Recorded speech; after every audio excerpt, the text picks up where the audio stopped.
Coming up, the Cubs and Padres put up big days on offense. This is Locked On Game to Game MLB. Every game, every team, every angle. Locked On Game to Game, your team every day.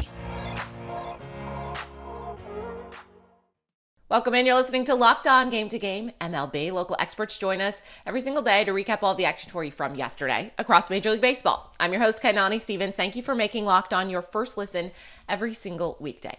Lucas Giolito has now lost his first two starts as an Angel. He gave up 9 runs in less than 4 innings of work on the mound Wednesday. Locked On Angels has more after the game.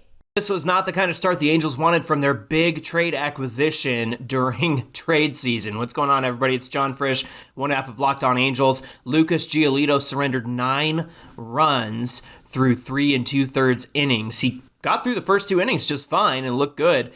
And then the third, he surrendered 3, and in the fourth, he surrendered 6 runs, unfortunately, to this powerful Braves offense. Look, the Angels lost 12-5.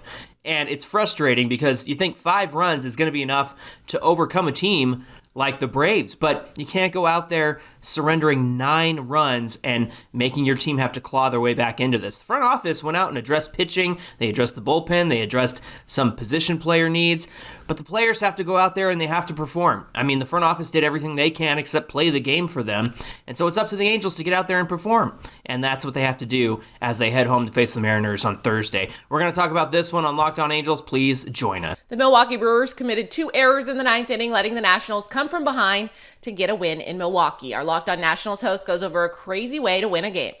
The Washington Nationals come back and win it in the 9th inning with an Alex Call walk-off, we could say. The Nationals win it 3-2 against Milwaukee Brewers. And listen, the Nationals only had 1 earned run for today's ball game when talking about the offense. But when you win the way that you do, bottom of the 9th, going up against one of the best closers in all of baseball with Devin Williams, you load the bases up, you get your ducks in a row, and guess who comes in and saves the day yet again?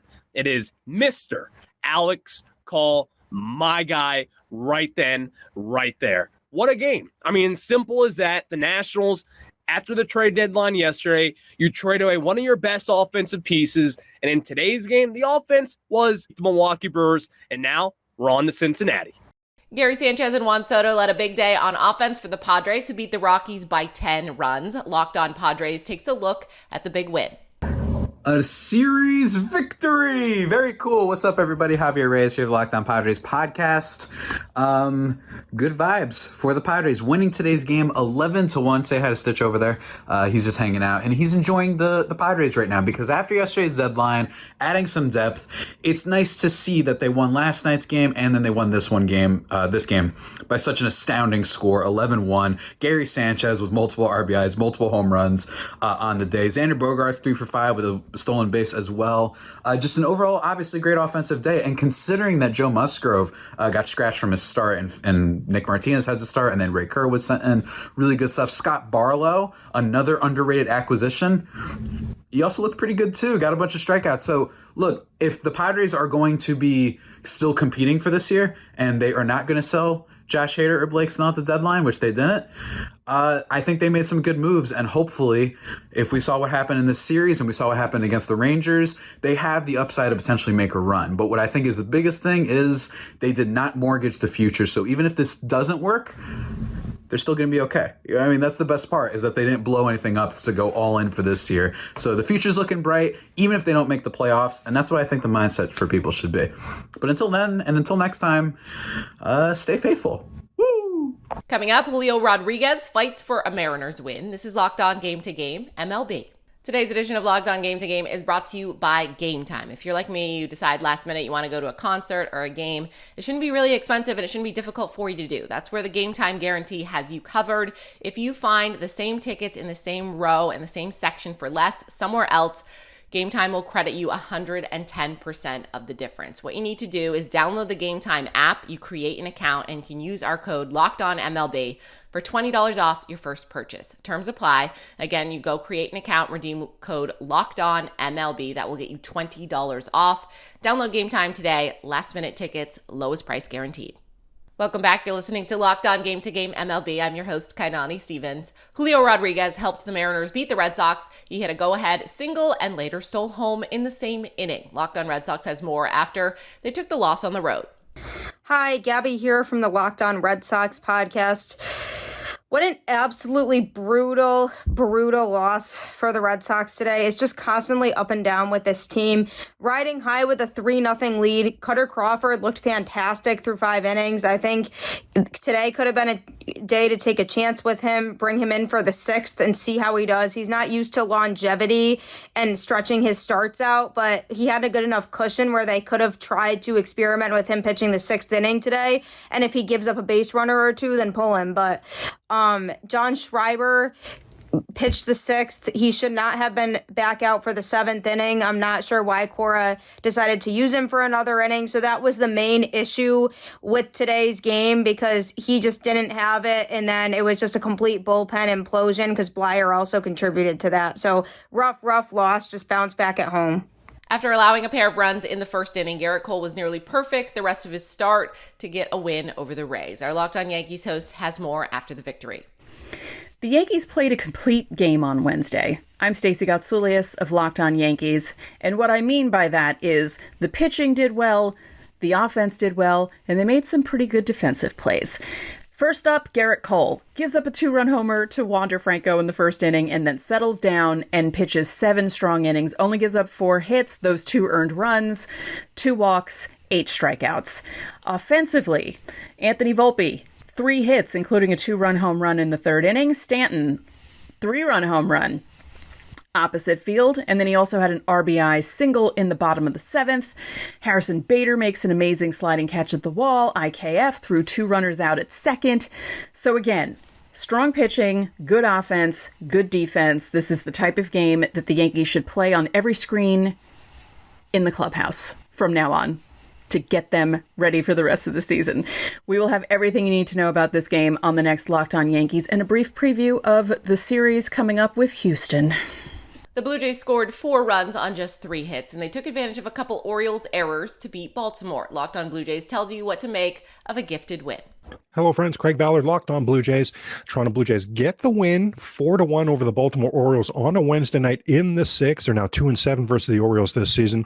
Remember, now this is a 4-game series. Baltimore took the first 2. That's the first place Baltimore Orioles. If the Jays had lost 3 or worse in the series, they weren't going to be able to catch Baltimore. So even splitting the series, not exactly ideal, but at this point, it's what we're hoping for, right? The offense was again awful. 4 runs on 3 hits. My goodness, most of the runs were just handed to them by the Orioles. But when you need a win, you'll take it, right? The pitching up to the task. We had Yusei Kikuchi, Jimmy Garcia, Jordan Hicks, Eric Swanson, all very good. And by the way, we're getting past the Yusei Kikuchi has been much better this season. We're into Yusei Kikuchi has been downright good this season territory. This game ends on a pickoff. How rare and cool was that? Now join me tomorrow, Thursday, August 3rd, on the Locked On Blue Jay podcast as my fellow bald brother Tim McAuliffe is in the house for some Cut or Uncut and some Blue Jay talk. The Twins gave up 7 runs in the first 3 innings, and they couldn't catch up to St. Louis the rest of the way on Wednesday. Our Locked On Twins host tells us what happened early in the loss. Joe Ryan's ERA now sits at an unsightly 4.43 after he allowed 7 earned runs, including 4 home runs, in just 4 innings of work in Minnesota's 7-3 loss to the Cardinals at Busch Stadium on Wednesday evening. The rest of the pitching staff did great. Josh Winder and Caleb Thielbar combined to throw 4 innings with 6 strikeouts and no runs the rest of the way, but the damage was done early as the Cards scored 7 runs between the 2nd and 3rd innings and chased Joe Ryan. Other than that, not a lot of good things to say about the Twins, who only put together 4 hits. Homer for Matt Wallner late, though, off Dakota Hudson to get things going. Now, the stat that you will not see anywhere else, this is the 3rd straight game in which the Twins did not strike out 10 or more times, which is pretty rare this season. They're 31-18 when they strike out fewer than 10 times this season, which comes out to a pace of 102.5 wins. We'll talk soon. What's left of the St. Louis Cardinals picked up a win tonight over the Minnesota Twins. Hey, it's JD from Locked On Cardinals, and Dakota Hudson was on the mound for the Cardinals, who just traded off a bunch of pieces at the trade deadline, taking on the AL Central leading Minnesota Twins, and Dakota Hudson said, I got this, no big deal. Boy, did he look good tonight. 7 innings pitched, 2 hits, 3 earned runs. He did have 3 walks, but 7 strikeouts on just 94 pitches. That is very much not the Dakota Hudson we are used to. He actually had a no-hitter going for 5 1/3 innings, and he looked great. He's one of those guys that's going to be competing for a roster spot and maybe even a spot in the rotation in 2024 for St. Louis. The power on display for the Cardinals offense tonight: Tyler O'Neill, Jordan Walker, Lars Nootbaar, Alec Burleson all go yard. They hit 3 home runs in 1 inning off of Joe Ryan. So they pummel him and beat the Minnesota Twins tonight by the score of 7-3. It may not be the most fun final 2 months of the season for Cardinals fans, but it was a fun night at the ballpark tonight. For the latest updates and info, be sure to keep it locked on Cardinals. Coming up, the Rangers and Cubs dominate the White Sox and the Reds. This is Locked On Game to Game MLB. Welcome back. You're listening to Locked On Game to Game MLB. I'm your host, Kainani Stevens. The Rangers scored the first 11 runs of the night against the White Sox. They easily beat Chicago, and Locked On Rangers tells us how Texas jumped out to that big lead. Corey Seager came back with a vengeance, and the Rangers absolutely annihilate the Chicago White Sox 11-1. I'm Bryce Patrick, host of the Locked On Rangers podcast. This was an absolute butt-kicking by the Texas Rangers.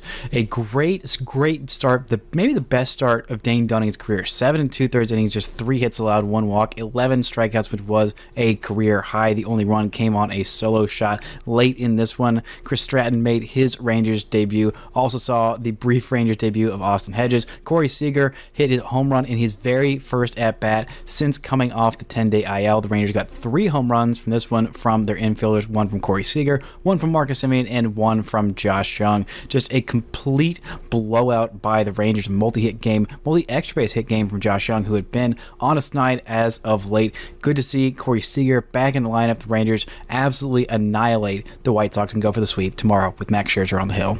The Cubs dominated the Reds for the second straight day, scoring 16 runs after Tuesday's 20 runs against Cincinnati. With Chicago now firmly inserted in the NL Central race, our Locked On Cubs and Reds hosts join in. The Cubs are the hottest offense in baseball. They have scored 36 runs in the last 2 nights. They have scored 145 runs since the All-Star break. That's over 40 more runs than any other team in baseball. This is a crazy stretch right now. Everybody is hot. 16 runs tonight. I don't even know who to single out. Morrell, huge game. Swanson, huge game. Happ, huge game. Talkman, Suzuki, Gomes. Everybody produced. The Cubs were actually down 3 runs 2 different times in this game and found a way to rally back and then some. They will go for the series win on Thursday against the first place Reds, trying to cut that deficit even more. It's really fun to be a Cub fan right now. The Cincinnati Reds lost 16-6 on Wednesday night. One night after they lost 20-9. What's up? This is Jeff Carr from the Locked On Reds podcast. I think the Reds have had a couple of bad pitching nights. Honestly, this was, and it probably stems from a weird quick hook that David Bell had with Brandon Williamson. Pulled him in the 5th inning. He only threw 70 pitches. There were runners on base. He didn't look like he had his best stuff, but immediately anybody that David Bell brought out of the bullpen gave up runs. Didn't matter who it was. I think we might be declaring the time of death of the Reds bullpen for 2023. That's it for this edition of Locked On Game to Game MLB. We thank you, as always, for making Locked On your first listen every single weekday. Trade deadline is behind us and the playoff push begins. Make sure you are subscribed to Locked On MLB and your favorite team's Locked On podcast on YouTube and wherever else you get your podcasts from. I'm Kainani Stevens. This has been Locked On Game to Game.